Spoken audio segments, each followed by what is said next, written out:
Nós estamos quase completando um ano de governo. Daqui a poucos dias, nós estaremos, no dia 31 de dezembro, comemorando o encerramento do primeiro ano do nosso mandato. Eu quero dizer para vocês que dos 2 mandatos anteriores que eu tive, eu não trabalhei a quantidade que nós tivemos que trabalhar.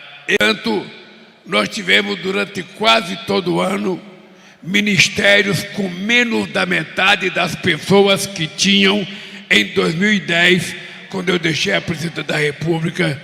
Portanto, eu quero agradecer a essas companheiras e esses companheiros ministros que trabalharam com menos da metade das pessoas, mas certamente trabalharam muito para recompor as estruturas de inclusão social, que nós tínhamos conseguido construir até o momento em que a companheira Dilma Rousseff foi impeachada neste país por um crime que ela jamais cometeu. É importante que a gente tenha claro, e aqui nós temos algumas pessoas convidadas, eu sempre me pergunto o que seria do Brasil se não fosse o PT. Quando vocês forem para casa aqui deitarem, antes de agarrar o sono, pense um pouco o que seria desse nosso querido país se não fosse a existência do PT, se não fosse a existência dos movimentos sociais, se não fosse a existência dos partidos progressistas de esquerda nesse país, como é que a gente estaria e como é que o povo estaria hoje. É importante lembrar que esse partido, que já foi ameaçado de destruição há muito tempo atrás, tinha um senador que era presidente de um partido que dizia que era preciso acabar essa praga desse partido chamado PT. Eles acabaram e nós estamos aqui. Quem não se lembra que esse partido, com apenas 8 anos, disputou a primeira eleição em 89, junto com pessoas muito importantes. Não eram gente pouco importante, era Dr. Ulisses Guimarães, era Leonel de Moura Brizola, era Aleuriano Chaves, era companheiro Mário Covas, era Fife Domingos, e Paulo Maluf, apenas para citar algumas das pessoas que disputaram as eleições de 89. E esse partido, com apenas 8 anos de existência, esse partido foi para o segundo turno pela primeira vez. A partir dessa experiência bem-sucedida, nós fomos para o segundo turno, nós fomos o segundo colocado em 89, o segundo colocado em 94, o segundo colocado em 98, o primeiro colocado em 2002, o primeiro colocado em 2006, o primeiro colocado em 2010, o primeiro colocado em 2014, o segundo colocado em 2018 e o primeiro colocado outra vez em 2022. Este partido também já governou muitas cidades importantes nesse país. Agora tem coisa que a gente não consegue explicar. Como é que a gente já governa há 20 anos a Bahia e a gente não conseguiu ganhar Salvador? E como é que a gente explica nunca ter ganho o governo de São Paulo? Perdemos 4 eleições para o Alckmin, mas já governamos a capital 3 vezes, já governamos a região metropolitana durante muito tempo. Chegou um tempo que a gente governava como prefeito mais gente do que o Alckmin governava como governador, porque a região metropolitana tinha 22 milhões de habitantes. Nós governamos quase todas as cidades importantes. Nunca ganhamos Pernambuco com PT, mas ganhamos com o PSB e tivemos a prefeitura 3 vezes na nossa mão. Só perdemos porque nós cansamos de brigar internamente e nós mesmos nos derrotamos. Já ganhamos a prefeitura de Fortaleza desde 1985, com a nossa querida companheira saudosa Maria Luísa Fontinelli. Quem não se lembra que em 1975, um companheiro chamado Darcy Ercossi, na capital do estado de Goiás, pai da companheira Adriana, foi candidato pela primeira vez e ele tinha uma das coisas mais extraordinárias, que era o programa de televisão chamado Cadeira de Barbeiro. Ele chegava até a matar barata no programa de televisão. E ele ganhou as eleições.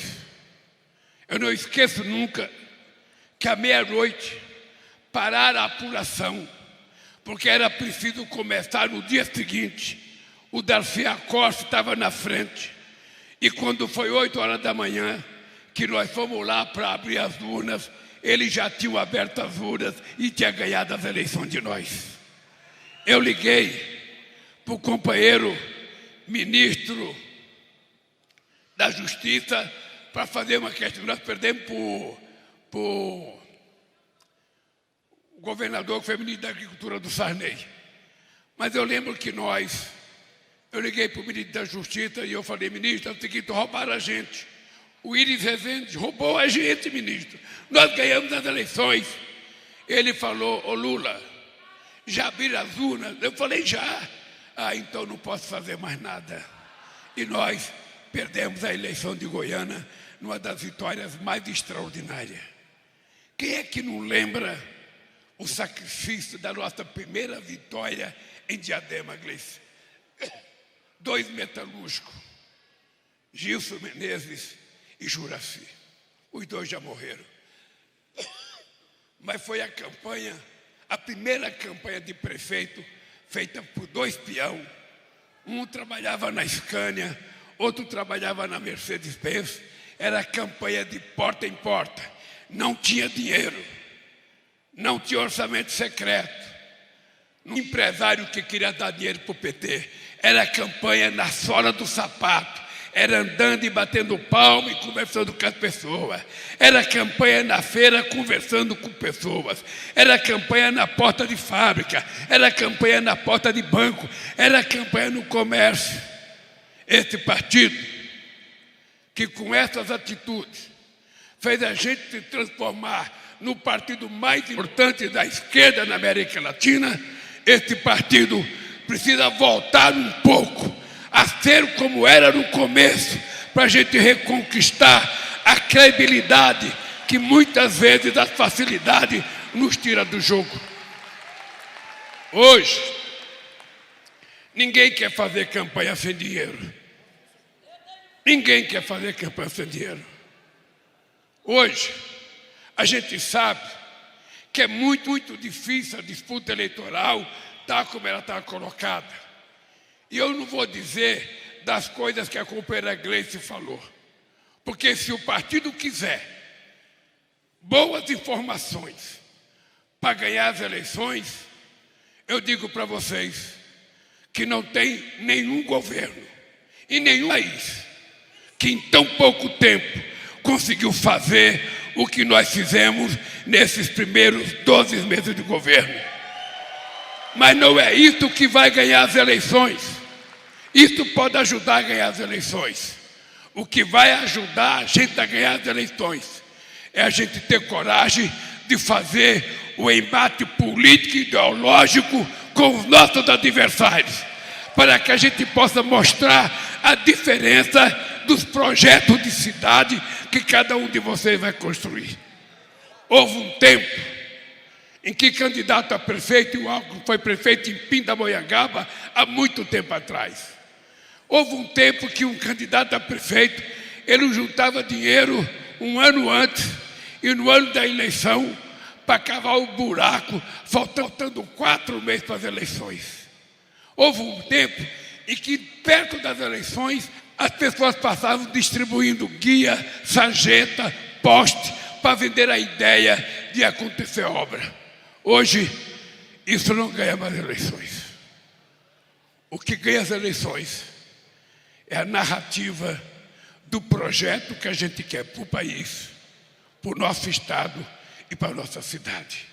É a gente ter coragem de dizer que a democracia é um valor fundamental, não é uma coisa qualquer. E nós aprendemos a gostar da democracia com os 4 anos de experiência que nós tivemos agora há pouco.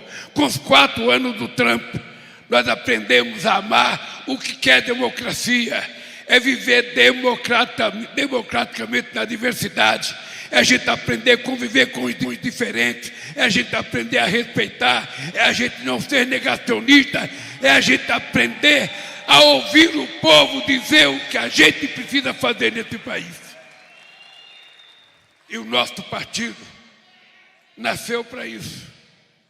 O nosso partido tem um lema, que era para dar vez e voz ao povo trabalhador. É lógico que eu não estou pedindo aqui para ninguém voltar às origens. Imagina a Fátima voltar a ser professoria no Rio Grande do Norte, depois de chegar a ser senadora e governadora.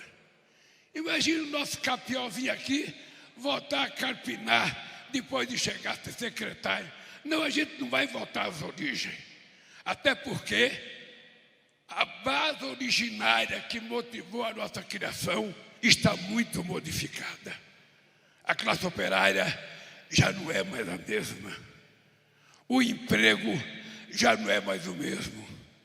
Nós temos gente com inúmeras e dezenas de funções que a gente nem sabe. Não basta mais ter um diploma universitário, porque muitas vezes você tem um diploma universitário e não consegue arrumar um emprego de qualidade. Porque é preciso a cada dia aprender uma nova profissão nesse mundo digitalizado, em que o que vale não é a inteligência que a gente nasceu do berço, é a chamada inteligência artificial. Então, o Paulo Okamoto me dá muita esperança, porque faz uns 4 anos, Humberto, que ele não fala outra coisa para mim a não ser informação política. Não falou, antigamente era pequena e média empresa, agora é formação política. Graças a Deus, alguém teve a sabedoria de colocá-lo na Fundação Perseu Abramo e responsável pela formação política, sabe, do nosso partido. E espero que ele tenha sucesso, porque se tudo que ele acredita for implementado e der certo, eu tenho certeza que nós vamos ganhar muita coisa nessas eleições. Muita coisa. Esse ano foi um ano que nós dedicamos praticamente o ano a recuperar o Brasil. Se alguém aqui já fez reforma em casa, sabe o que é reforma. Sabe o que é refazer coisas que nós tínhamos feito e que foram desmontadas. Sabe o que é você reconstruir coisas com a base parlamentar menor do que aquela que a gente já teve.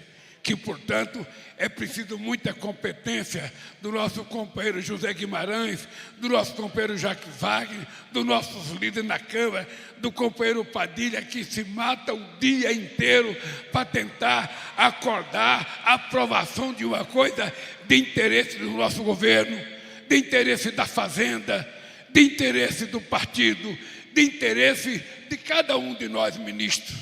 Ficou mais difícil, mas também nós aprendemos mais, porque é preciso conversar, é preciso ter paciência, e muitas vezes, no conceito que eu tenho de democracia, muitas vezes a gente cede quando a gente não conseguiria ceder, e não queria ceder, e muitas vezes a gente conquista coisas que a gente pensava que não fosse ganhar.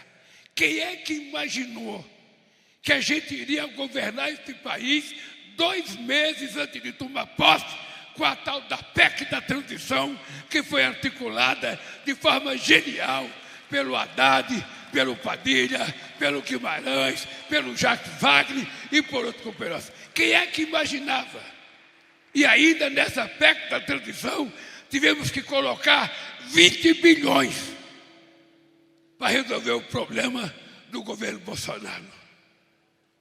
Mas nós fizemos. Fizemos porque era necessário fazer. E fizemos porque a gente sabia aonde a gente queria chegar. E vamos fazer mais, porque nós sabemos que é preciso conversar. Eu acho que o Haddad nunca fez tanta reunião à noite como ele está fazendo agora. Nunca. E muitas vezes, companheiros, reuniões difíceis. E nós temos que nos perguntar por que um partido que muitas vezes no discurso pensa que tem toda a verdade do planeta só conseguiu eleger 70 deputados. Por que tão pouco, se a gente é tão bom? Por que tão pouco, se a gente acha que a gente poderia ter muito mais? É preciso que a gente tente encontrar a resposta dentro de nós. É preciso que a gente comece a encontrar a resposta dentro de nós. Será que nós estamos falando aquilo que o povo quer ouvir de nós? Será que nós estamos tendo competência para convencer o povo das nossas verdades? Ou será que nós temos que aprender com o povo como é que a gente fala com ele? Como é que a gente vai chegar aos evangélicos com Pedra Benedita? Se fosse fácil, eu colocava você, que é a mais linda evangélica desse país, para resolver os nossos problemas. Mas não é você. Não é individualmente um problema de uma pessoa. É uma narrativa que nós temos que aprender para conversar com essa gente, que são gente trabalhadora, gente de bem, gente que muitas vezes agradece à igreja ter tirado o marido da cachaça para cuidar da família, ter tirado o marido do sofrimento, da violência para cuidar da família. Então nós precisamos aprender a construir um discurso para falar com essa gente. Como é que a gente vai convencer pequeno e médio empresário a votar em nós? Vocês pegam as pesquisas da opinião pública, a gente está percebendo que quem vota majoritariamente no PT são pessoas que ganham até 2 salários mínimos. Um metalúrgico de São Bernardo que ganha 8 mil reais já não quer mais votar na gente. Pega a pesquisa e vocês percebem que quem ganha acima de 5 salários mínimos já tem dificuldade de votar na gente. É porque essa pessoa ficou ruim? Não. É porque possivelmente essa pessoa elevou 1 milímetro o padrão de vida dela, de aprendizado dela, e nós não aprendemos a conversar com ela. Então essas eleições municipais, ela vai servir para a gente aprender a discutir na cidade. A gente tem condições de ter candidato a prefeito, a gente tem candidato, não precisa em condições de ganhar, porque uma candidatura não é importante só quando você ganha. Você pode fazer uma candidatura, perder e você construir a base para a vitória no ano seguinte. Mas é preciso que a gente tenha coragem de escolher o melhor. Não pode ser as briguinhas internas do PT. A gente tem que escolher o melhor. Aquele que vai melhor defender o partido. Aquele que vai melhor defender as coisas do governo. Aquele que vai melhor apresentar a proposta para a sociedade. Nós temos experiências exitosas. Se a gente não tiver candidato a prefeito, esse cara bom pode ser candidato a vereador. Que bom se a gente tivesse pelo menos um vereador em cada município brasileiro, por menor que ele fosse. A gente pode ter, é só a gente querer, a gente pode ter. Não tem nenhum partido organizado como a gente, não tem nenhum partido que possa ter mais vereador do que nós, porque são mais inteligentes que nós. Não, o dinheiro pesa, mas o trabalho de base não tem dinheiro que compre, e nós precisamos voltar a fazer trabalho de base. Nós não podemos ter candidato querendo comprar apoio, sabe, de um líder de bairro. Nós não podemos ter candidato querendo comprar apoio, não. O apoio a gente conquista, a gente trabalha, a gente vai para a rua, a gente monta comitê, a gente monta grupo de pessoas para ajudar a gente. Sempre foi assim. Por que está difícil? Porque o nosso partido também tem problemas. Vocês sabem que eu tenho muito orgulho, porque essa moça aqui, quando ela foi candidata a presidente do partido, muita gente dizia: a Gleice não pode ser candidata, porque ela só fala para dentro, ela não fala para fora. Eu dizia: gente, mas nós estamos precisando de alguém que fale para dentro. Nós precisamos ter alguém que o PT respeite, alguém que o PT gosta, alguém que trabalha o PT.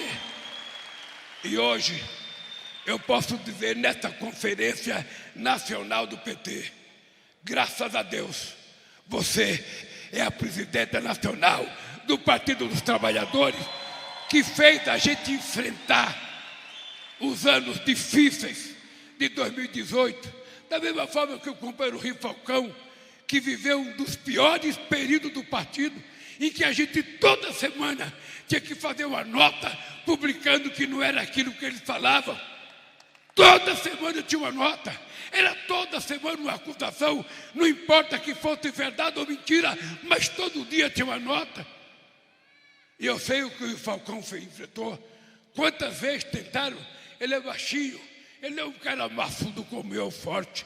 E muitas vezes tinha gente que queria agredir ele no restaurante, na calçada. Ainda bem que ele andava com o Campos, que era mais forte e ajudava a defender. Mas ele é corajoso, ele foi para cima muitas vezes. Gente, eu estou falando de uma coisa que o nosso partido não pode perder. E eu vou dizer que a gente começou a recuperar, Gleice, com aquela vigília que foi feita para me defender. Eu, sinceramente, eu não acredito que tenha tido um outro momento na história política de qualquer país do mundo que teve pessoas tão extraordinárias como as pessoas que foram para a vigília, as que ficaram. Eu tenho que agradecer ao PT, tenho que agradecer ao MST, tenho que agradecer à CUT, tenho que agradecer aos vários movimentos e vários partidos, porque todo santo dia eu estava numa cela, mas eu ouvia bom dia Lula, boa tarde Lula e boa noite Lula durante 580 dias.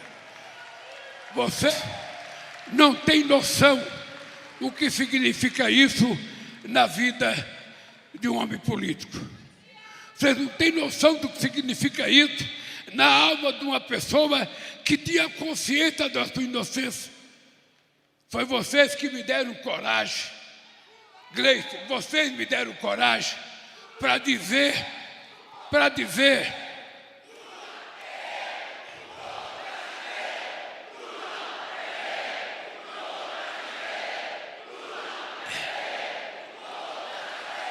vocês é que me deram coragem quando eu disse que não trocava a minha liberdade, a minha dignidade pela minha liberdade, quando vieram fazer proposta que eu deveria sair com tornozeleira para ir para casa.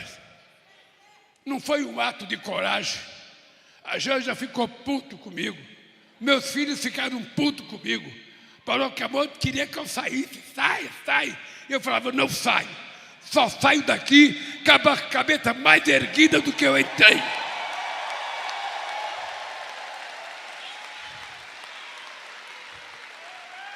E foi isso que aconteceu por causa de vocês, por causa da lealdade de vocês, por causa dos compromissos de vocês. E somente vocês eram capazes de eleger uma pessoa que teve 9 horas de Jornal Nacional condenando ele, 59 capas de revista, mais de 680 primeiras páginas de jornais, me chamando de tudo que é teu nome. E graças a vocês, eu estou aqui dizendo para vocês: voltei a ser presidente da República deste país, para fazer as coisas que o povo quer que a gente faça, porque esse povo merece melhorar de vida, esse povo merece comer, esse povo merece estudar, esse povo merece morar dignamente. É isso que nós vamos fazer. Não tenho pressa, porque faz um ano e não aconteceu tudo. Alguém já plantou soja? Joga a semente, tem que esperar 4 meses. Pode ficar olhando, vai demorar 4 meses. Alguém plantou milho, vai demorar de 4 a 6 meses. As coisas não nascem no dia. 90% das coisas que nós anunciamos, ainda não brotou. Ainda não brotou. E é o ano que vem. É o ano que vem que vai começar a brotar. E vocês vão estar em campanha. E vocês vão ter orgulho de dizer: nunca se tratou quilombola como está sendo tratado, nunca se tratou indígena como está sendo tratado, nunca se respeitou tantas mulheres como agora, nunca se respeitou tanta juventude, nunca se criou tantas políticas públicas para atender a diversidade do nosso povo. E é isso que vai acontecer. A cada dia vamos fazendo mais uma coisa. Se tiver dificuldade, a gente pode demorar um dia mais, mas a gente vai fazer. E eu quero te dizer, Cleiton, que aqui está o Haddad, que aqui estão outros ministros. E nós sabemos que a economia brasileira tem que crescer. E nós sabemos, para ela crescer, tem que ter investimento. E nós sabemos que para ter investimento, tem 2 investimentos. Um é privado, quando a gente tem projeto. Mas se não tiver privado, a gente tem que ter dinheiro público para fazer a economia crescer, para fazer gerar emprego e fazer distribuição de riqueza nesse país. É assim que vai acontecer. É assim. Eu, em janeiro, encontrei com a presidenta do FMI em Hiroshima. E ela veio conversar comigo, presidente Lula, porque a crise econômica está muito difícil. E porque o Brasil vai crescer como a 0,7%. Eu falei: que 0,7%? Você não conhece. Nós brasileiros não desistimos nunca. E agora a economia vai crescer no mínimo 3%. Os empregos, nós vamos chegar a 2 milhões. É muito? Não, é pouco, Gleice, eu quero mais. E vocês também têm que querer mais. Nunca se contente com aquilo que a gente faz. Peçam mais. Porque quanto mais reivindicação, mais a gente tem coragem e motivação de fazer as coisas. Agora, voltando à questão municipal, porque vocês estão fazendo um curso aqui para aprender a ser candidato. Dinheiro vocês não vão ter, mas vão ter discurso. Limpe os ouvidos de manhã para ouvir muita coisa. Se a gente não tiver condições de ter uma candidatura competitiva que possa orgulhar o nosso partido durante a campanha, a gente tem que procurar aliados para fazer acordo. A gente, se não tem um candidato, a gente tem que apoiar um cara mais próximo de nós, um cara disposto a construir uma linha programática para a cidade conosco. A gente pode fazer, eu vou aí, meu amor, a gente pode fazer as pessoas assumirem o compromisso. A gente tem que fazer acordo com os partidos de esquerda, com pessoas democráticas, com pessoas que vão cumprir aquilo que a gente acordar. Cada um de vocês sabe as dificuldades da cidade de vocês. Não é o presidente da República que vai saber o que está acontecendo na cidade de vocês. Cada um de vocês é que sabe quem é a pessoa para ser candidata. Então escolham. Escolham com sabedoria, com inteligência. Porque não foi fácil convencer no primeiro momento a militância do PT de que o Alckmin seria o vice ideal para eu ganhar as eleições. Não foi fácil. Muita gente falava para mim: porra, Lula, mas ele foi teu adversário. Eu falava: que bom. É desse que eu preciso. Eu preciso de alguém que não é meu. Alguém que é político, mas não é necessariamente do meu partido. Alguém que possa somar. Alguém que possa falar com pessoas que eu não consigo falar. Tem gente que não gosta de mim e não adianta teimar. Não gosta, não gosta. A pessoa não é obrigada a gostar de mim. Mas se não gosta de mim e o Geraldo for falar, a pessoa fala, pô, peraí, o Lula não é tão ruim assim. Porque o problema nosso não é fazer tudo o que as pessoas querem. Qualquer um petista do governo pode mostrar para vocês em qualquer estado da federação. O agronegócio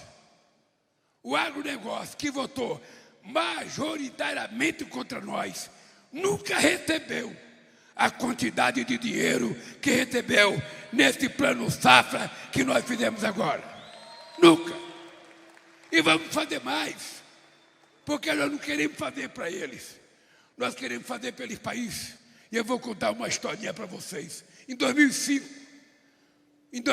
eu era presidente, nós colocamos um container num guindaste na frente do ministério onde o Alckmin trabalha. Na época era o Furlan. Nós tínhamos conseguido, Edinho, fazer 100 bilhões de dólares de fluxo comercial. A somatória entre o que a gente exportava e o que a gente importava deu 100 bilhões de dólares. Nós fizemos um coetâneo que ficou lá meses.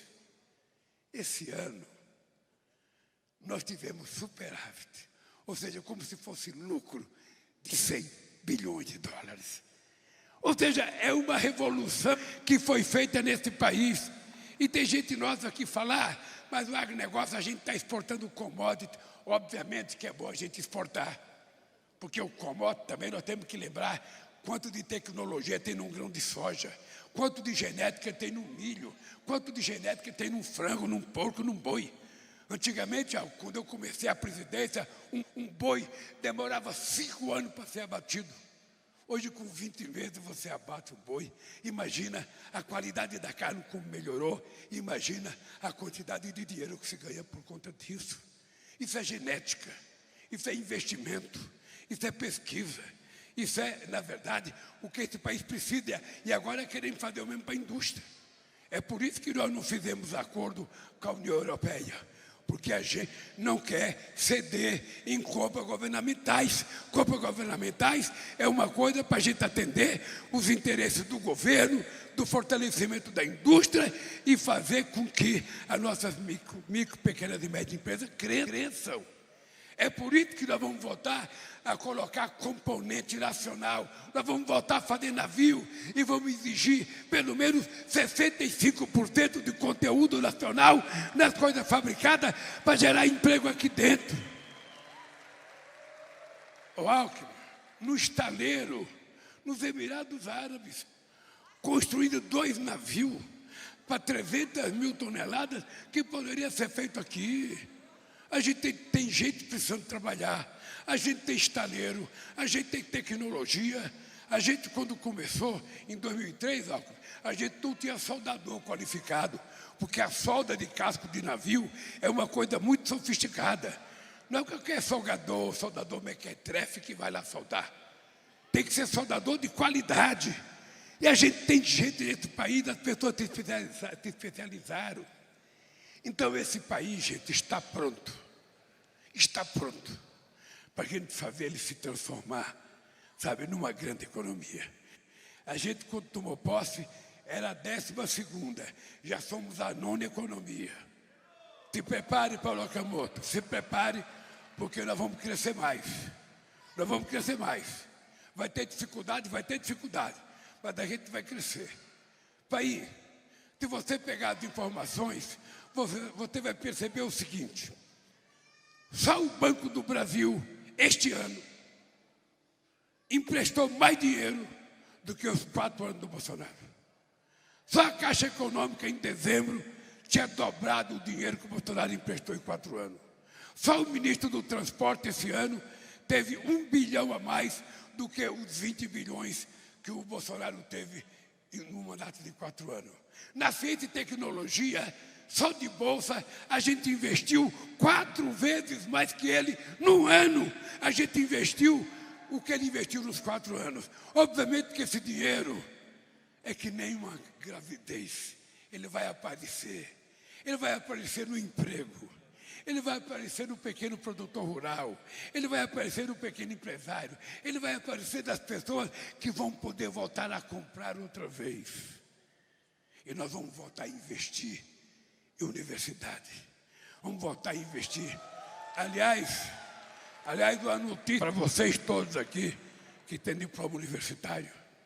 Nós fomos no Rio de Janeiro anunciar uma faculdade de matemática. Para quê? A gente vai pegar os meninos que ganharam medalha de ouro nas Olimpíadas da Matemática e a gente vai fazer um vestibular com eles e vamos colocar o ano que vem 100, depois mais 100, depois mais 100, depois mais 100. Vamos chegar a 400 alunos que vão ficar diretamente nessa faculdade, dirigida pelo nosso Conselho de Matemática, que eu esqueço o nome aqui, o INPA, o Instituto de Matemática Aplicada. E mais ainda, esses meninos vão ter apartamento para morar. Nós vamos dar faculdade, apartamento e uma ajuda de custo para eles comerem. É pouco?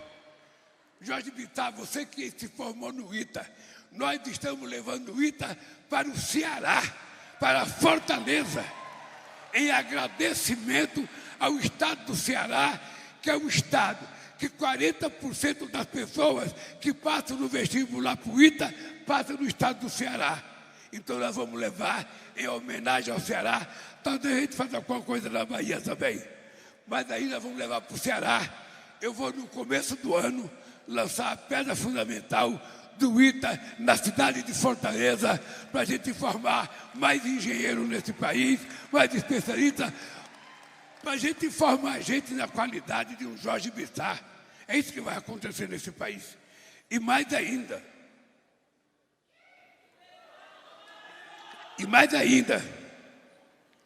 no tempo que eu tomava um conhaquezinho, um só, resolvia meu problema. Agora a água tem que tomar toda hora. Mas olha, outra coisa para vocês saberem, outras coisas. Nós vamos anunciar uma poupança. Já está no Congresso Nacional a medida provisória. Uma poupança garantindo aos estudantes do ensino médio uma poupança que ele vai poder sacar um pouquinho por mês, mas ele só vai conseguir sacar o total da poupança quando ele se formar no ensino médio e aprender uma profissão. Bem, eu estou dizendo isso para vocês fazerem discurso durante a campanha. Sabe? Fazer discurso, bombar. Vocês vão ter coisa para trabalhar de forma extraordinária. Agora, o que a gente não pode é de discutir a questão da política. Essa eleição, Gleice, eu não sei se ela será municipalizada, estadualizada ou nacionalizada. Eu, sinceramente, acho que essa eleição vai acontecer um fenômeno. Vai ser outra vez Lula e Bolsonaro disputando essas eleições no município. E vocês sabem que não pode aceitar provocação, não pode ficar com medo, não pode ficar com vergonha, não pode enfiar o rabo no meio das pernas. Vocês sabem que um cachorro, quando late para a gente não baixa a cabeça, a gente late para ele também, para ele ficar com medo da gente. E a gente vai ter que mostrar que nós queremos exercitar a democracia, vamos fazer as eleições mais competitivas possível, mas a gente não vai ter medo de ninguém. O único medo que a gente tem que ter é de trair a esperança e a expectativa que o povo brasileiro tem no PT, tem nos nossos aliados e vai ter em vocês quando vocês forem candidatos. Tá? Eu não vou poder ir em toda a cidade, mas vou em algumas. Não, eu vou seguir a orientação do GTE. Eu não sei se o Humberto é que vai decidir. e da Gleice. Eu vou em algumas cidades, não vou poder em todas. Nós temos mais governadores que vão ter que andar. Os nossos senadores precisam andar pelo Brasil, não ficar só no seu estado. O nosso deputado tem que andar o Brasil também, não ficar só nos seus estados. Ou seja, é uma campanha que nós vamos ter que nacionalizar. Os ministros não podem fazer campanha em horário de trabalho. Mas depois das 6, a gente pode dar um pitaco. A gente pode dar um pitaco quando tiver acabado a jornada da gente. O importante é que essas eleições, não é que ela é decisiva para 2026, não. A eleição municipal, ela é estranha, viu, Gilmar? Ela é estranha porque muitas vezes o cara que ganha em 2024, ele vai estar ruim em 2026. Porque o primeiro ano ele pegou o orçamento do outro, não conseguiu fazer nada. No segundo ano, ele vai ter seu primeiro orçamento, mas ainda não brotou a soja, não brotou o feijão, não brotou o milho, sabe? Então o pessoal fica queimando expectativa. Muitas vezes, da minha experiência, é que o cara que ficou na oposição é mais aplaudido no palanque do que o cara que ganhou. Isso não significa que alguém queira perder para ser mais aplaudido, não. Nós temos que ganhar, porque ganhando a gente vai ajudar o povo da cidade que a gente quer se eleger. Então, gente, olha, mulheres,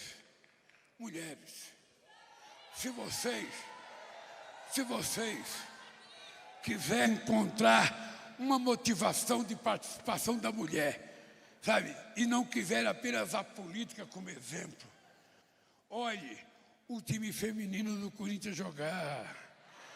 É tetra na Libertadores, é penta no Brasileiro, não tem ninguém. Então é o seguinte, vocês têm que entrar na política. Não basta ficar reclamando, porque mulher não tem vez, porque mulher não. Quem decide são vocês. Quem bota a cara, sabe, para bater também é vocês. Então não tenho medo, não tenho medo. A gente vai ter que enfrentar muito preconceito ainda, mas isso é uma coisa da humanidade. Nós temos que enfrentar. Se a gente não enfrentar, a gente não vence o preconceito. Sabe, a gente não pode... É como um apelido. A pessoa coloca um apelido na gente, a gente nervoso, o apelido pega. A gente fica quieto, não pega. Na campanha é diferente. Se candidatem nas cidades que vocês moram. Os partidos têm que saber em conta que nós temos interesse, que a diversidade esteja representada na nossa chapa. Na nossa chapa tem que estar representada a cara da sociedade brasileira. A única coisa que eu posso prometer para vocês é que eu prometo ser um bom cabo eleitoral, fazendo as coisas corretas para vocês sentirem orgulho daquilo que está acontecendo no Brasil. E posso dizer para vocês, em nome de todo o governo, a gente não vai falhar, a gente não vai errar, a gente vai, outra vez, ser motivo de orgulho das mudanças positivas que vão acontecer nesse país. Gente, eu vou terminar só dizendo para vocês, olhe, vou terminar dizendo para vocês uma coisa, depende única e exclusivamente de nós. Não adianta vocês imaginar que a Gleice vai ter dinheiro para arrumar. A gente vai ter sempre problemas. E vocês já aprenderam que o problema não é só dinheiro. Dinheiro ajuda, mas um puta de um trabalho de base ajuda muito. Não tem, coloque sandália havaiana. Se não tiver, coloque uma bota qualquer e ande. Vá visitar cada casa, conversar com mulher, conversar com homem. Sabe, vai na igreja, converse com o pastor, mas sobretudo converse com as mulheres e os homens que estão lá. Sabe, vamos na igreja católica, a mesma coisa, não precisa só conversar com o padre. Converse com as pessoas que estiver lá. Sabe, nós poderemos ter uma extraordinária vitória nessas eleições. E depende única e exclusivamente da capacidade nossa de fazer campanha, de fazer aliança e de escolher os melhores para nos representar. O que depender de mim pessoalmente, eu tenho certeza que depender da Gleice, O que depender de vários ministros, vocês podem saber que podem contar conosco. Um beijo no coração de vocês e até a nossa vitória, se Deus quiser.